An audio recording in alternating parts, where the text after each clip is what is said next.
The silence in our bedroom was deafening, broken only by the rhythmic creaks of the bed frame. My stomach churned a bitter cocktail of nausea and rage.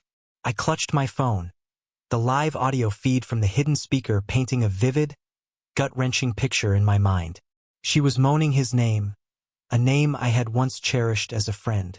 Gabriel, my best friend. It hadn't been a sudden suspicion.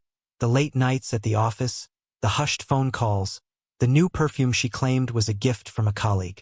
The lies had piled up like a Jenga tower, threatening to collapse at any moment. I'd hoped I was wrong, prayed that my gut was playing tricks on me, but the gut, as they say, knows. So I planted the speaker, a tiny, inconspicuous thing tucked beneath the bedside table, a silent witness to my crumbling world. Tonight, the tower had fallen. My thumb hovered over the call button.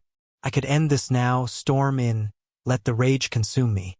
But something held me back. A cold, calculating part of me wanted more. I wanted them to expose themselves fully, to wallow in their betrayal until there was no escape. Their whispers began, between breaths, laced with giddy declarations of love, promises of a future together. A future built on my broken heart, on the ruins of my family. My grip on the phone tightened, the plastic creaking under the pressure.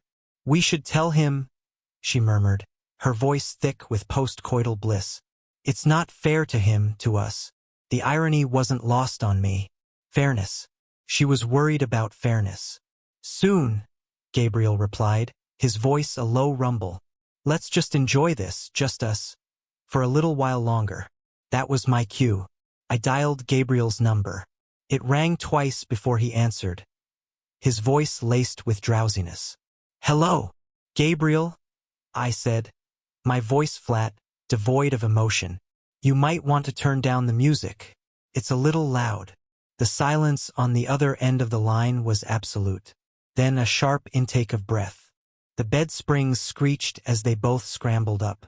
I heard the rustling of sheets, the panicked whispers. The feed from the speaker became a chaotic symphony of fear and confusion. "John." My wife's voice was a choked whisper. How? I cut her off. "I think, why is the more pertinent question. Wouldn't you agree, Amelia?" I ended the call, the sound of their panicked voices echoing in my ear. I gave them a few minutes, just enough time for the reality of their situation to sink in, for the fear to fester. Then I walked in.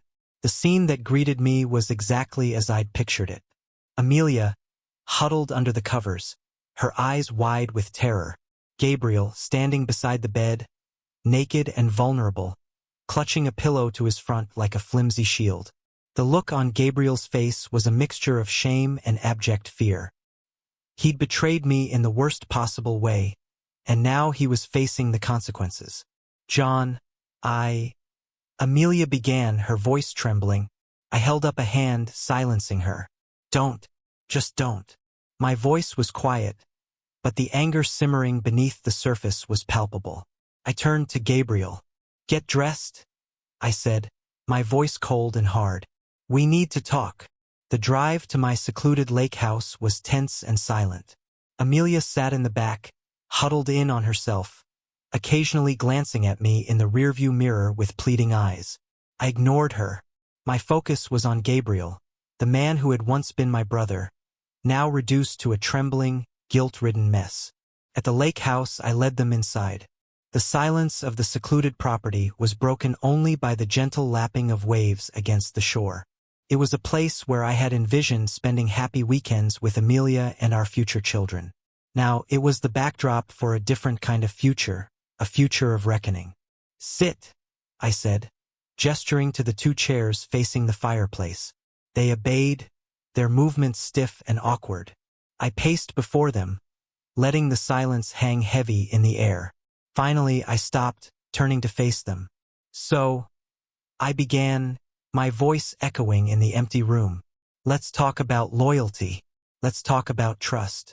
Let's talk about the knife you both plunged into my back." The confrontation was brutal, a raw outpouring of years of suppressed anger and hurt. I didn't hold back. I laid bare their betrayal, their lies, the deceit. I watched as Gabriel withered under my gaze, his face a mask of shame. Amelia sobbed quietly, her body shaking with each choked breath. The climax came when I revealed the details of their affair. Things they thought were private, intimate moments shared in secret. I described their conversations, their plans, their whispered promises of a future together. The details gleaned from the hidden speaker painted a vivid, agonizing picture of their betrayal. Their world crumbled around them, piece by agonizing piece. "How could you?" I asked Amelia, my voice thick with emotion. "How could you do this to me, to us?" She couldn't answer. There were no words left to say. The truth hung in the air, thick and suffocating. I turned to Gabriel. "And you?" I said, my voice laced with disgust. "You call yourself my friend? You were supposed to be my brother." He looked at me, his eyes filled with a desperate plea for forgiveness. But there was no forgiveness left in me, only emptiness. I left them there, in the silence of the lake house, to face the wreckage of their actions. I didn't know what their future held, what choices they would make. I didn't care. My focus was on myself, on rebuilding my life, on finding a future without the two people who had betrayed me in the worst possible way. Driving away, I felt a strange sense of calm descend over me. The rage, the hurt, the betrayal.